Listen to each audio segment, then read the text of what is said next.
أهلا بكم. خلونا نبدأ رحلة عبر الزمن لواحدة من أروع الحضارات في التاريخ كله. رحلة رح نكتشف فيها إزاي إمبراطورية عظيمة انولدت من قلب الصحراء، وإزاي نهر واحد بس قدر يشكل مصير أمة كاملة. الكلام ده مش مجرد شعر، لا دي حقيقة. تخيلوا، في قلب صحراء واسعة جدا الحياة كانت شبه مستحيلة إلا بفضل شريان مياه واحد على ضفاف النهر ده، النيل العظيم. مش بس اتولدت حضارة، لا، دي اتولدت أسطورة هتفضل عايشة للأبد. وهنا يجي السؤال الكبير، اللغز اللي حير المؤرخين لقرون. إزاي يعني؟ إزاي مجتمعات بدائية يا دوب عايشة على الكفاف قدرت تبني إمبراطورية بالتعقيد والعظمة دي؟ السر زي ما هنشوف مش في الناس نفسهم وبس، لا، السر كان في البيئة الفريدة اللي احتضنتهم، في شريان الحياة ده اللي كان بيجري وسط الصحراء. طيب خلونا نبدأ الحكاية من الأول خالص، من المنبع، من النقطة اللي بدأ منها كل شيء، المكان اللي فيه المية شكلت مصير البشر والحجر مع بعض.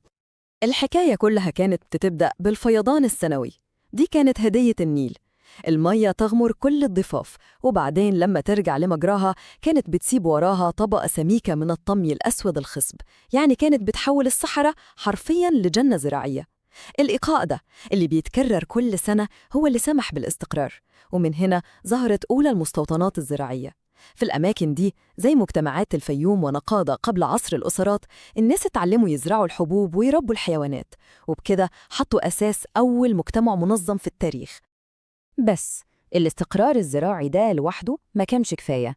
عشان أي حضارة تكبر وتزدهر محتاجة نظام. ومن هنا بالظبط بتبدأ قصة التحول المذهل، إزاي القرى المتفرقة دي على ضفاف النيل اتحولت لأول دولة قومية موحدة في تاريخ العالم كله. قبل ما مصر تكون كيان واحد كانت في الحقيقة أرضين. في الشمال كانت مملكة مصر السفلى، يعني أرض الدلتا الخصبة والواسعة، رمزها كان التاج الأحمر ونبات البردي. وفي الجنوب كانت مملكة مصر العليا، ودي أرض الوادي الضيق اللي بين الجبال، ورمزها كان التاج الأبيض وزهرة اللوتس. يعني ثقافتين مختلفتين تماماً على نفس النهر، علاقتهم كانت بتتراوح بين التجارة والسلام والصراع الشديد على الموارد. وفجأة حوالي سنة 3200 قبل الميلاد كل حاجة اتغيرت. ظهر ملك أسطوري من الجنوب، التاريخ بيسميه نورمر أو مينا. الراجل ده كان عنده رؤية سبقت عصره بكتير، ما شافش أرضين منفصلين، لا، هو شاف أمة واحدة. وبدأ حملة عسكرية وسياسية غيرت شكل التاريخ حرفياً. اتحرك شمالاً عشان يوحد التاجين الأبيض والأحمر، ويعلن ولادة أول إمبراطورية في العالم، مصر الموحدة. طيب، الوحدة دي ما كانتش هتكمل من غير رمز مادي يجسدها.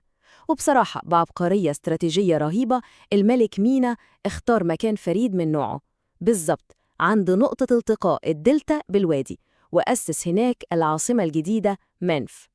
منف ما كانتش مجرد مركز للحكم وخلاص، لأ، دي كانت زي البطاقة اللي انصهرت فيها ثقافة الشمال والجنوب مع بعض، عشان تبقى القلب اللي بينبض للأمة الجديدة. بس قوة مصر الحقيقية ما كانتش في جيشها أو إدارتها وبس، لأ، كانت متأصلة في حاجة أعمق من كده بكتير، نظرتهم الخاصة جداً للحياة والموت والكون.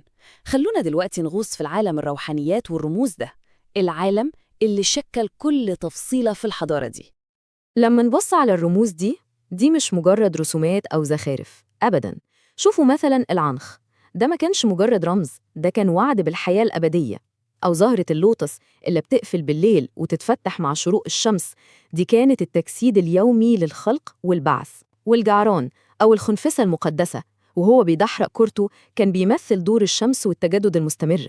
اللغة الرمزية دي كانت داخلة في كل تفاصيل حياتهم، من المجوهرات لحد نقوش المقابر، وكأنها بتفكرهم طول الوقت بإيمانهم القوي بالخلود. والإيمان العميق ده بالخلود ما كانش مجرد فلسفة وكلام نظري، لا، ده كان المحرك الأساسي للابتكار عندهم. هو اللي خلاهم يسعوا إنهم يتقنوا العالم المادي عشان يخدموا العالم الروحي. طب والنتيجة كانت إيه؟ النتيجة كانت قفزات عبقرية في العلوم والهندسة والطب سبقت بقية العالم بآلاف السنين.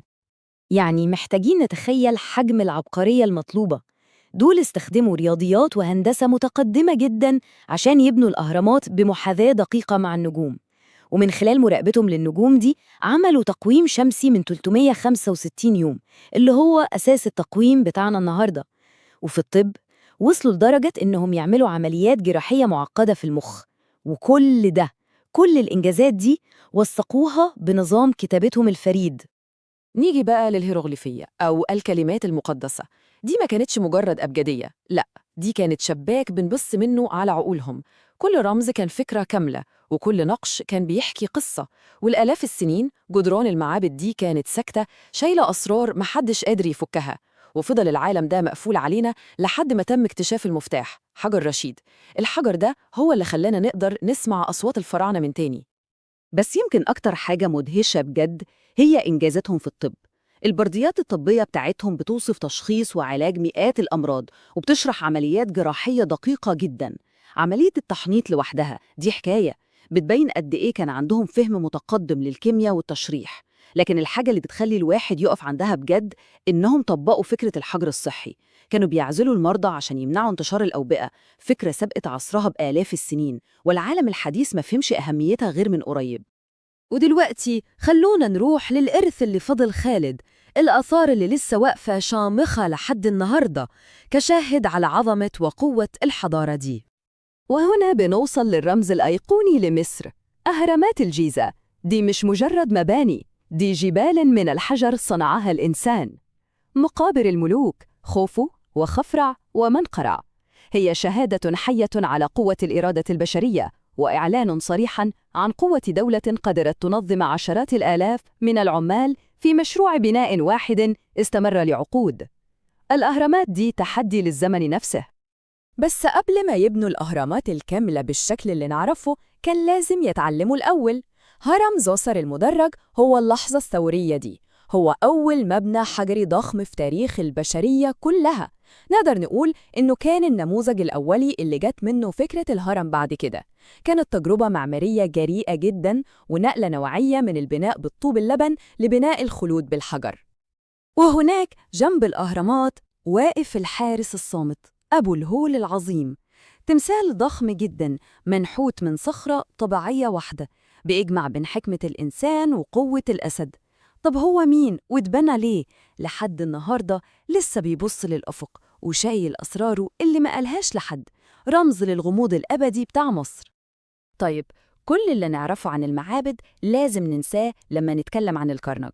الكرنك مش مجرد معبد، ده أكبر مجمع ديني اتبنى في التاريخ. على مدى 2000 سنة تقريباً كل فرعون حكم مصر كان بيضيف بصمته الخاصة، والنتيجة كانت غابة من الأعمدة الضخمة وساحات واسعة جداً وأماكن مقدسة سرية. لما تمشي في الكرنك كأنك بتمشي جوه كتاب تاريخ منحوت في الحجر.